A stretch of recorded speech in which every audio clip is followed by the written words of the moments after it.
place des mesures qui aident à l'appareillage pour ne pas trop tarder, avec des meilleurs remboursements, de meilleures prises en charge depuis maintenant un peu plus de 3 ans, avec notamment le principe de l'appareillage RAC 0 des classes 1, qui a vocation à être remboursé intégralement. Le côté noir de ces bonnes nouvelles est qu'une majorité de personnes pas forcément bien intentionnées ont voulu transformer notre métier comme un commerce, plus que comme un métier paramédical, comme il doit être pris. Le rôle de notre métier n'est pas uniquement la technique de l'appareillage, il y a une grosse partie qui est sur l'écoute.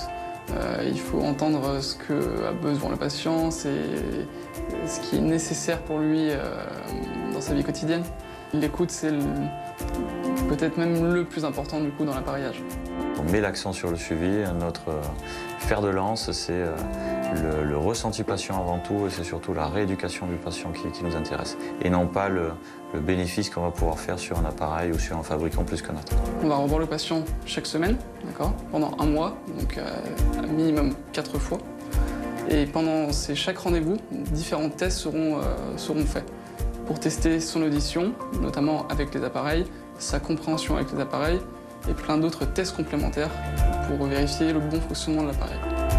Le plus important, une fois qu'on a trouvé le bon appareillage, après la fin des essais, ça va être tout le suivi qui est derrière. On va revoir le patient tous les 3 mois, afin de vérifier notamment si son audition n'a pas bougé, que les appareils fonctionnent bien. Et malgré tout, même si tout va bien de ce côté-là, l'appareillage est vraiment une rééducation. Donc le réglage va être amené à évoluer tout le temps.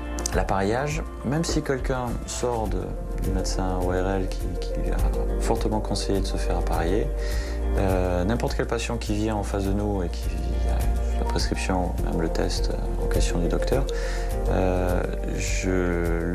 on leur explique qu'il n'est pas sûr à 100% qu'ils finissent avec un appareillage. L'appareillage, dans la notion d'essai gratuit de rééducation, c'est qu'on va lui prêter des appareils qui doivent lui donner le meilleur compromis. Et à la fin, ce n'est pas nous qui allons dire « maintenant il est temps d'acheter ». C'est lui qui nous voudra, si le patient ne veut pas nous rendre les appareils, s'il n'y a que du plus, sans le moindre inconvénient, physique, esthétique, sonore, c'est la condition sine qua non pour finir avec un appareillage et faire les démarches auprès de la Sécu, la mutuelle, et éventuellement on reste en charge si on a. Notre boulot se résume à prêter gratuitement les appareils en rééduquant avec tous les tests et l'accompagnement du patient. Et c'est seulement à la fin, si le patient ne peut plus se passer de l'appareillage, qu'il revit, qu'il n'a pas les moindres inconvénients, que ça vaudra le coup de faire l'appareillage.